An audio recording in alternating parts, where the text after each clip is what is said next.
Hoje sem música. E aí, galerinha, beleza?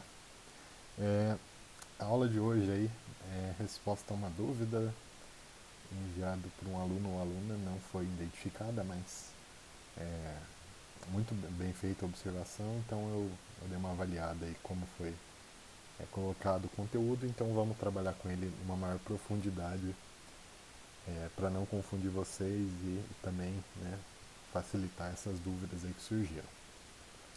É, Quando eu preparei o conteúdo lá dos conceitos e tal, eu pensei, tipo, facilitar, diminuir, suprimir um conceito ou outro para ficar mais fácil de entender e isso acabou confundindo mais ainda. Então, a ideia é retomar, entender a base da onde vem a ideia de monopólio e assim por diante, e os movimentos e ações monopolistas, né, que a gente viu lá, truste, cartel e assim por diante, de maneira mais profunda. Beleza? Atenção à tabelinha. Essa tabelinha aí eu passei a dia quebrando a cabeça para resolver é, um jeito de explicar para vocês. Então, para entender de maneira mais sensata, né, essa ideia de monopólio, oligopólio e tal, você tem que entender quais são os tipos de mercado. Né? Ah, como assim, professor? Sempre quando você pensar em um produto, ele tem um mercado. Ok? Então, por exemplo, batata palha. Batata palha é um produto genérico, tem várias marcas e tal, mas ele tem um mercado e esse mercado vai definir, né, os sistemas pelo qual ele vai operar. Né? E cada produto vai se encaixar aí dentro do arranjo de um país, dentro do arranjo global de uma cidade e tal, dentro dessas características que é colocada e a gente vai observar cada uma delas. Tá? A primeira, né, é a concorrência perfeita, né? O ideário do liberalismo econômico e até mesmo o que é defendido pelo neoliberalismo, só que ele raramente existe. Por quê? Porque não é uma tendência do modo de produção capitalista não expandir. Né? Sempre quando a gente ouve falar em qualquer coisa relacionada à economia no momento atual, né, no contexto do capitalismo informacional ou do neoliberalismo, a gente ouve a palavra crescimento. Então, se tem crescimento, todavia, né, obviamente, vai ter um ganho de escala, aumentar a empresa. A empresa tem que continuamente crescer. Ela não pode manter 0 a 0, tá de boa, ó, manteve emprego, deu lucro do ano passado, mesmo lucro, tá bom, tá lindo. Não, tem que crescer. Então, por ter essa lógica de crescimento, é a contradição em que não se sustenta nenhuma espécie de concorrência perfeita. Mas vamos supor que ela existisse.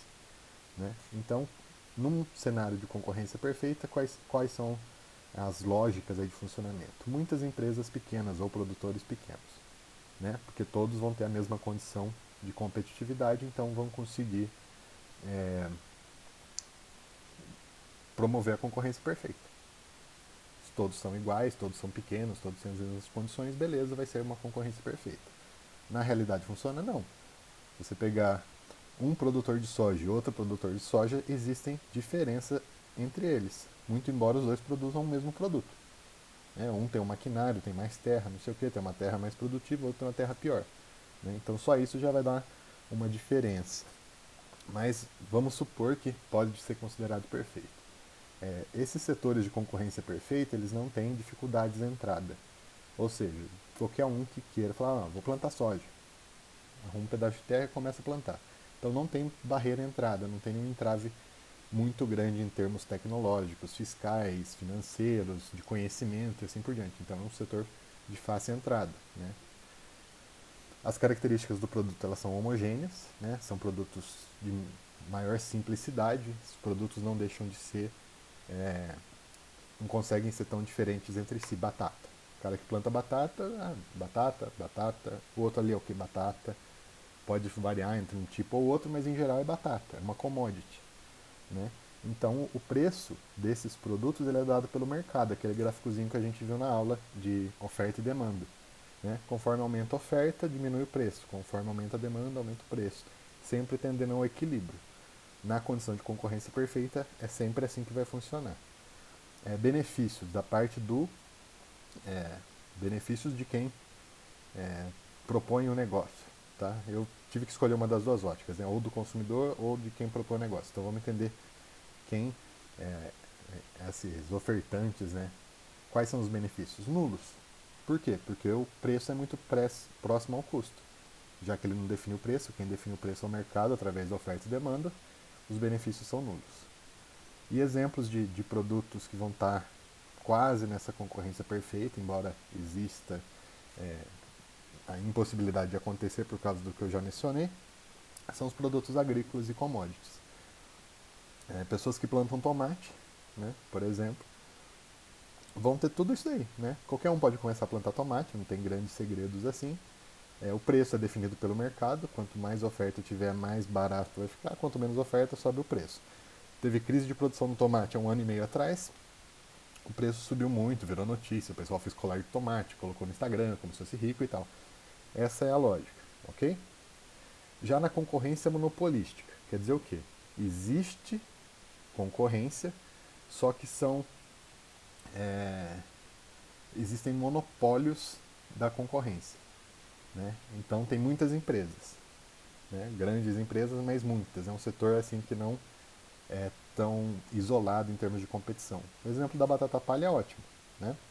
Por quê? Várias empresas produzem batata palha. Né? A gente pode citar várias aí, vocês conseguem ir no mercado ver lá que tem umas 5, 6, 7, 8 concorrentes só aí na região do Paraná. Se pegar o contexto do Brasil ou do mundo, são muitas empresas fazendo batata palha. É difícil produzir batata palha? Não. Né? Uma facilidade moderada de entrar. Né? Você precisa ter algum outro conhecimento da parte sanitária e tal, mas em geral não tem grandes dificuldades, não tem nada que impeça. Você não pode fazer batata palha. Né? Diferente de setores mais complexos, como, por exemplo, fazer um celular. Né? Uma pessoa fala, vou começar a fazer celular. Aí não sabe nem como que é feito um chip. Aí não dá. Né? Então a barreira de entrada é bem diferente entre um produto altamente complexo, né, como um celular, uma máquina, um equipamento, e batata palha. Por isso que é uma dificuldade moderada. A diferenciação entre um produto ou outro, entre a batata palha X e a Y, é a publicidade que tem, o marketing que tem, né, é a qualidade que aquele produto consegue vender para a sociedade. Né? Vocês vão falar, mas a batata palha X é mais gostosa que a outra, mas é o dobro do preço. Daí a pessoa continua comprando porque é mais gostosa e assim por diante. Então a diferenciação do produto se dá na publicidade, não no produto em si. Ok? Essas características de publicidade vão ter alguma influência no preço. Né? O cara investe muito em publicidade, transfere esse valor para o preço, tenta se criar a ideia de que ele é diferente das outras e assim por diante. Os benefícios são nulos. Né? Por quê? Porque o preço ele sempre vai estar próximo do mínimo. Se pegar uma empresa que produz uma batata palha muito barata e que chegue numa qualidade parecida, que seja um bom produto substituto para batata da Elma Chips, por exemplo, se tiver outra concorrente local que seja muito boa, metade do preço, o revendedor da Elma Chips vai ter que baixar o preço ali para competir naquele mercado, senão ele vai começar a perder aquele mercado. Ok? Por quê? Porque sempre está perto do mínimo, então ela tem que manter esse ganho da diferença do marketing, do que investe na marca, mas conseguindo manter competitiva com a concorrente. Por isso que é bom ter muitas empresas, que daí essa concorrência vai ajudar a controlar os preços, sempre mantendo a melhor oferta e os melhores avanços tecnológicos na produção. Né? Vai incentivar isso. É típico aonde? Ó? Eletrodoméstico, a gente tem isso, né? Se pegar uma torradeira. Torradeira tem de 300 mil marcas. Sanduicheira, também um monte de marca.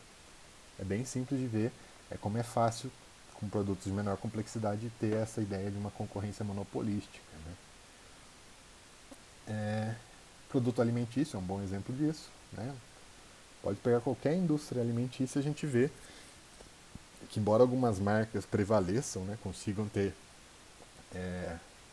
uma grande abrangência no mundo inteiro ou no Brasil inteiro, elas são produtos substituíveis. Né? A gente tem refrigerantes regionais, as gasosas aí de Irati, Gin, não sei o que, como que é o nome, mas que são substitutos para Coca-Cola, são substitutos para Sprite, são bem substitutos. Né? Então isso também ajuda a equilibrar o preço para não ter uma prática monopolista tão grande assim. Beleza? Como que é feita a situação de oligopólio, que vai chegar muitas e poucas empresas dominando todo o mercado? É quando as barreiras para entrar nesse mercado são grandes. Por exemplo, indústria farmacêutica. Né? Parem para pensar, nossa, se uma pessoa quiser começar a produzir remédio, tanto de sistemas de saúde, de avaliação, de ciência que a pessoa tem que dominar para conseguir ter seu produto avaliado no mercado. Ninguém começa a fazer vacina no fundo do quintal, né? Nem é permitido isso. Então existem inúmeras barreiras à entrada, né? E os produtos, né, eles tentam ser ou similar, né? Remédio para dor de cabeça, são vários similares.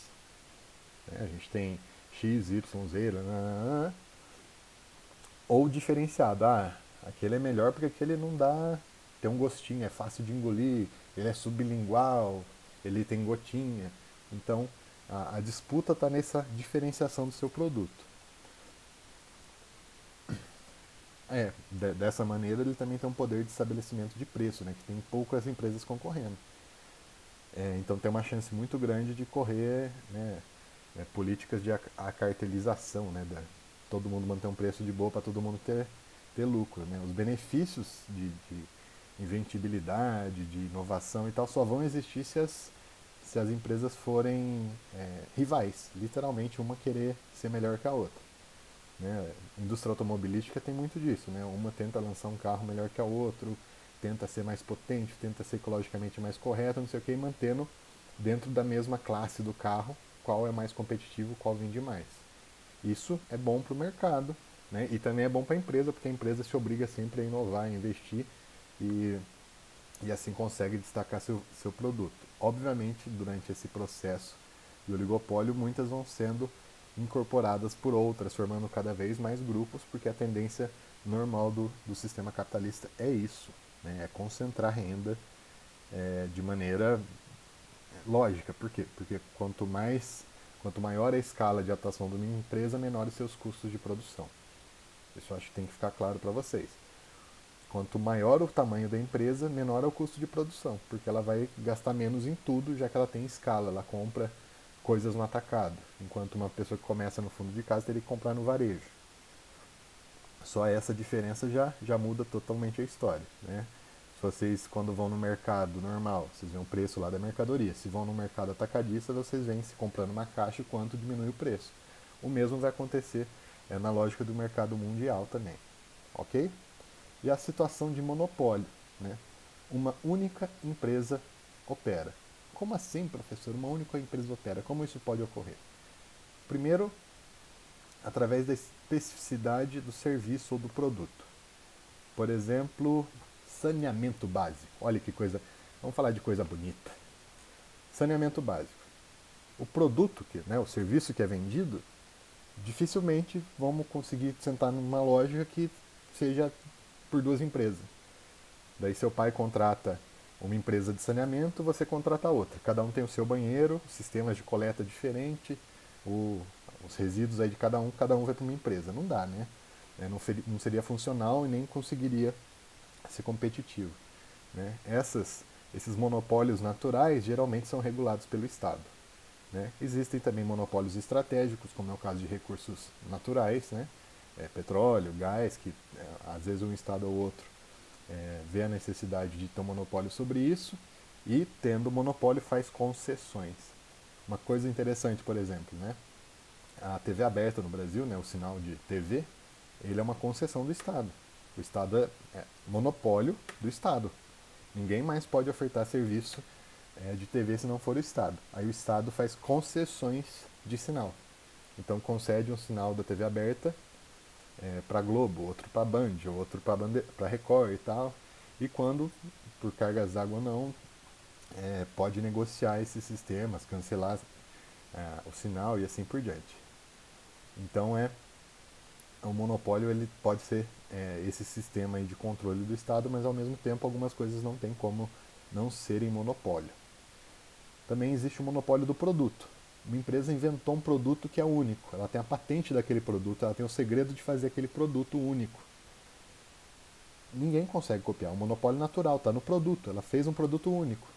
Né? Então tem que esperar o tempo necessário para quebrar a patente ou alguém desenvolver uma coisa parecida para perder o monopólio. Mas em geral ela mantém esse monopólio até a queda da patente. Um exemplo bem emblemático disso é o Viagra. Né? O Viagra durante 20 anos foi da Pfizer.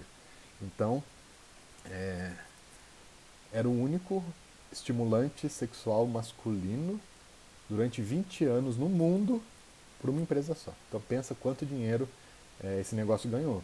Quando ele deixou de existir, né, deixou de ter a patente, de ninguém mais poder usar aquela fórmula química, aí vários concorrentes começaram a ofertar o mesmo produto, então deixou da situação de monopólio e virou um oligopólio.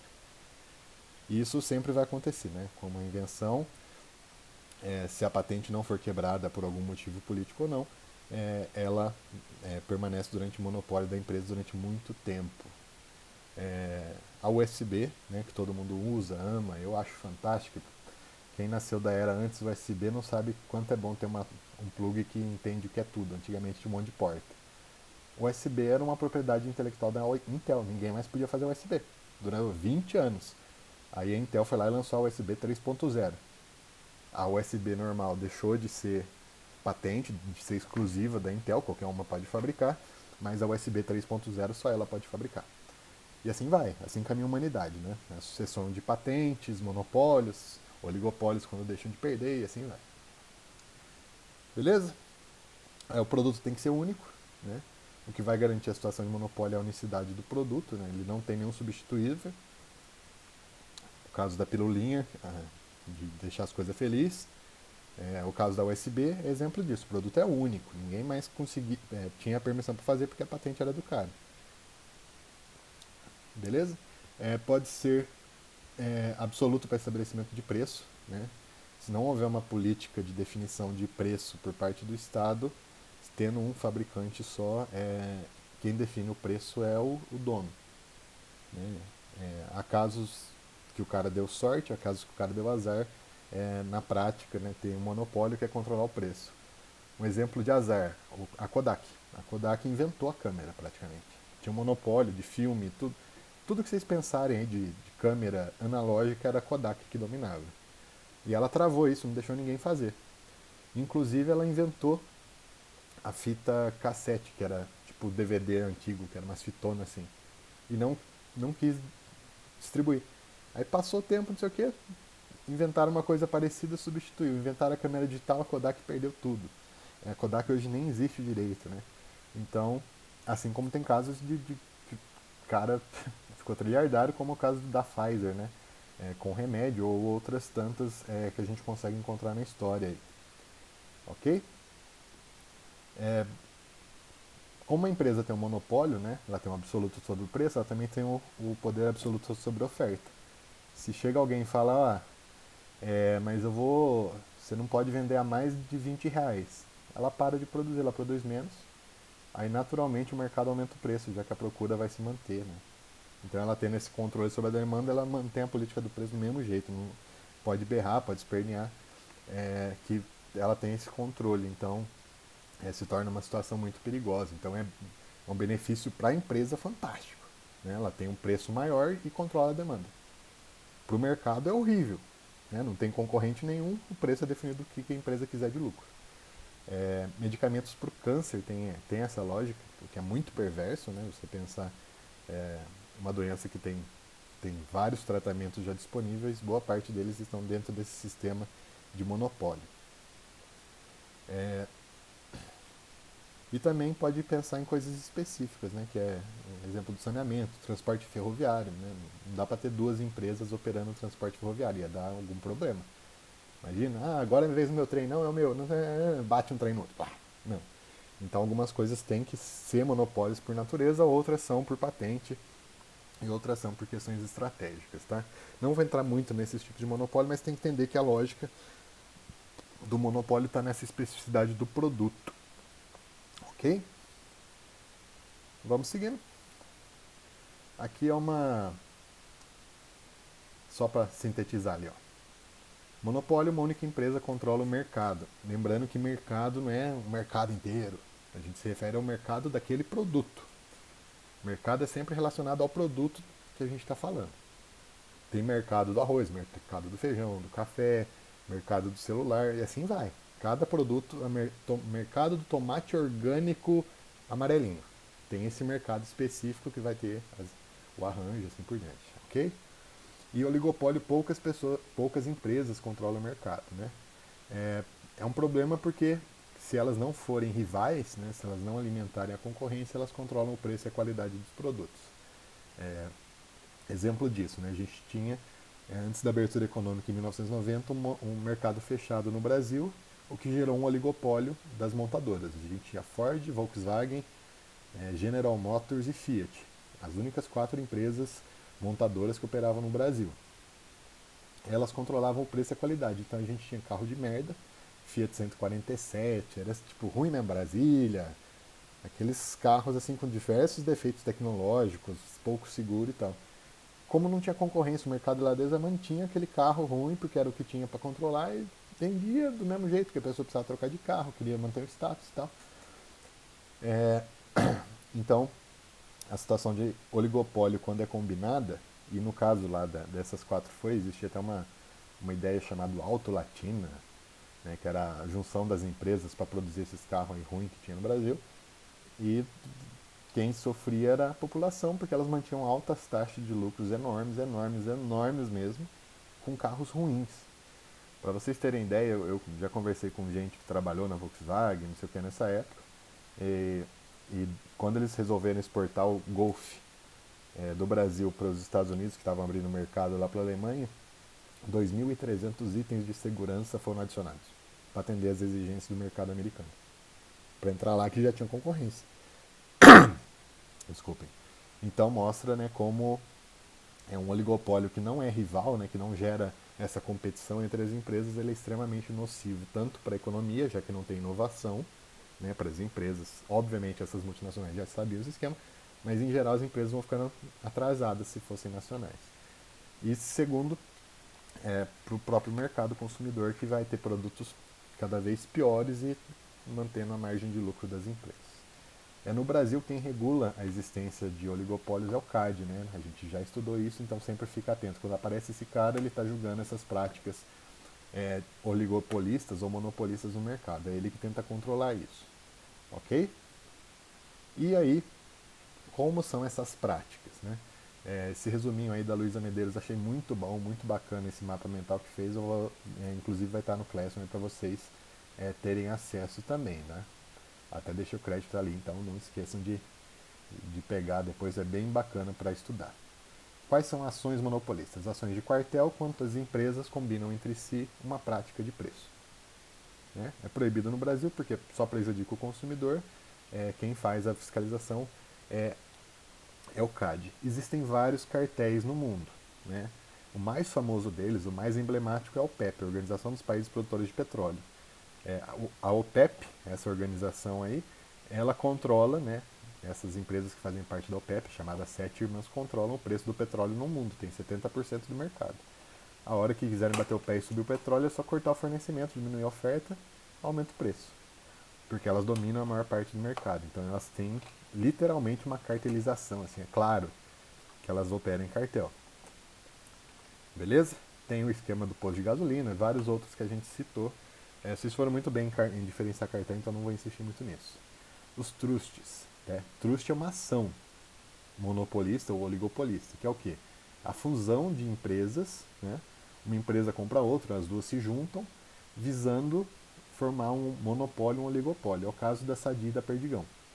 As duas se fundiram, fazer a BR Foods, para dominar o mercado, obviamente, queriam expandir para outros países e tal, só que iam dominar 60%, 70% do mercado. Aí o CAD entrou em ação e falou, não menina, não pode menina. E aí chegaram numa negociação em que elas abririam mão de parte do mercado lá de frios e congelados, não sei o que, durante um período de tempo, para permitir a concorrência crescer. Né? Aí surgiram outros laticínios e tal, outros frigoríficos também, então se equilibrou a situação, ela voltou a fazer parte de toda a gama de congelado e tal, mas largou a mão de carne. Pelo próprio crescimento de outras empresas, ela não achou mais estratégico. No Brasil, né, é autorizado não mais do que 50% do mercado. Então, sempre quando acontece uma fusão, tem esse alerta no CAD e eles vão fazer as contas aí qual que é o sistema para ficar no máximo em 50%. Não pode ter mais que 50%. Ah, e 50,01? Não. Passou de 50%, dá uma cortada aí para permitir a concorrência. Trust é essa ação de fundir outras empresas, tá? Dentro do mesmo processo produtivo, geralmente na mesma cadeia. Por quê, professor? Porque senão não domina o mercado. A gente não está falando que são ações oligopolistas, ações monopolistas. Como ele vai ter oligopólio de todos os mercados? Não dá. Então eles vão para uma gama de produtos só. Ah, e um trust de várias marcas, não sei o que, já é muito mais raro, muito mais difícil, porque daí já se dispersa a produção por tantas outras empresas, tantos outros mercados. Acho que esse daí que deu confusão. Então, sempre pense assim, ó. A constituição de um trust se dá em um determinado mercado. O que é mercado relaciona-se a um produto, a um ramo de atuação. Tá? Não dá para o cara ter um trust que vai juntar carne, sabão em pó, farmacêutico, não. Né? Então se restringe ao mercado. Beleza, gente? Então vamos lá. Holding. Holding não tem essa obrigação de mercado, ok? O holding é o quê? Eles procuram comprar empresas através do seu controle acionário. E aí fica complicado. Por quê? Porque fica difícil para o CAD controlar. Porque ele não é dono da empresa, não teve uma divulgação, olha, elas vão se fundir, vão fazer uma nova marca. Ah, não, não. Elas só se trocam os papéis entre uma e outra, passam até a mesma lógica de administração, mas permanecem separados. No Brasil a gente tem um caso emblemático da Ambev, né? A maior cervejaria do mundo, é brasileira, né? A maioria dos acionistas, mas pega toda a parte aí de bebidas, de cervejas principalmente aí, da América Latina, inclusive do mundo inteiro. E começou por meio de holding, é difícil, o CAD para controlar isso deu muito trabalho, chegou no meio termo lá de cortar umas marcas e assim por diante, e mesmo assim ainda é muito vigiado. A Coca-Cola é outro exemplo de uma holding, né? Ela começa com a fusão e tal, de outras empresas, e com o passar do tempo, às vezes vai suprimindo essas empresas que ela começa a comprar participação da ação. Eu tenho uma lembrança muito interessante da Coca-Cola, que tinha um refrigerante na região lá que eu morava, sempre quando eu ia pra praia eu comprava esse refrigerante, era chamado Xereta. Xereta é a Fanta. A Fanta não existia, existia a Xereta, que fazia um refrigerante de uva e um de laranja fantástico. A Coca-Cola comprou a Xereta através de uma holding. Passado o tempo, viram lá que legal seria uma marca nova, lançar não sei o que, já pegaram um produto pronto, fizeram uma embalagem de marketing mais apropriada para a Coca-Cola, lançaram lá Fanta, Fanta Uva. E a Xereta deixa de existir, sumiu do mercado simplesmente, no lugar surge a Fanta. Então a holding é um sistema que não dá para você controlar. A Microsoft, que é uma gigante aí do ramo de software, ela cresceu tudo que cresceu porque foi adquirindo outras empresas. Aí ninguém conseguia concorrer, porque cada vez ela crescia mais os ramos de atuação, a diversidade e tal, e tudo centralizando.